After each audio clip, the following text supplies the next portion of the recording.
एक बार देवर्षि नारद बैकुंठ धाम गए और वहां उन्होंने भगवान विष्णु को नमन किया और नारद जी ने श्री हरि से कहा, प्रभु प्रभु, पृथ्वी पर अब आपका प्रभाव धीरे धीरे कम हो रहा है। धर्म की राह पर चलने वाले को कोई अच्छा फल नहीं मिल रहा है। पाप करने वाले लोग दिन प्रतिदिन उन्नत कर रहे हैं, उसका भला हो रहा है। तब भगवान श्री विष्णु ने कहा, ऐसी बात नहीं है देवर्षि नारद, जो भी हो रहा है वह सब नियत के माध्यम से हो रहा है। मेरी इच्छा के बिना वहाँ कुछ नहीं हो रहा है। जो भी हो रहा है वास्तविक हो रहा है। नारद बोले, तो मैंने जो देख कर आ रहा हूँ, पापियों को अच्छा फल मिल रहा है, भला करने वाले धर्म के रास्ते पर चलने वाले लोगों को बुरा फल मिल रहा है, और जिससे कि आपका वर्चस्व पृथ्वी लोक पर कम हो रहा है। भगवान ने कहा, कोई ऐसी घटना बताओ। तब श्री नारद ने मुस्कुराते हुए कहा, अभी अभी मैं एक जंगल से आ रहा था। वहां एक गाय दलदल में फंसी हुई थी। कोई वहां पर एक भी व्यक्ति नहीं था जो उसे बचा सके।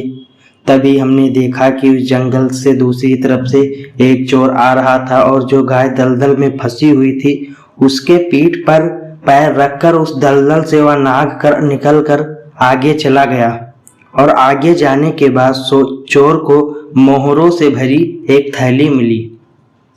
वहीं थोड़ी देर मैं इंतजार करता रहा और वहीं पर बैठा रहा, तो हमें कुछ देर बाद नजर आया वहां से एक वृद्ध व्यक्ति गुजरा।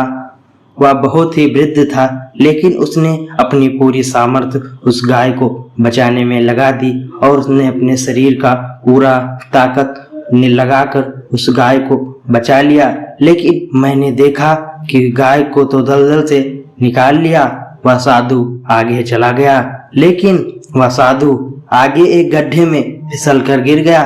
तो प्रभु आप बताइए, ये कौन सा न्याय है? जो व्यक्ति गाय की रक्षा की उसने तो आगे जाकर खाई में गिर गया, और जिसने गाय के ऊपर पैर रख कर गया उसको चोर सोने से भरी मोहर की थैली मिली।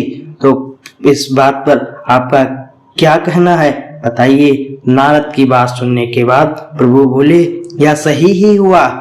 जो चोर गाय के ऊपर पैर रखकर भाग गया था उसकी किस्मत में एक बहुत बड़ा खजाना था, लेकिन उसने यह पाप करने के कारण कुछ मोहरों में उसका वह खजाना बदल गया। वहीं जो साधु गड्ढे में गिर पड़ा था, क्योंकि उसके भाग्य में मृत्यु लिखी हुई थी, लेकिन उसने गाय को बचाकर अच्छे कर्म किए और अब पुण्य उसके भाग्य में प्रबल हो गया, जिसके कारण उसके अच्छे कर्म से उसके भाग्य बदल गए। उसकी मृत्यु एक छोटी सी चोट में बदल गई।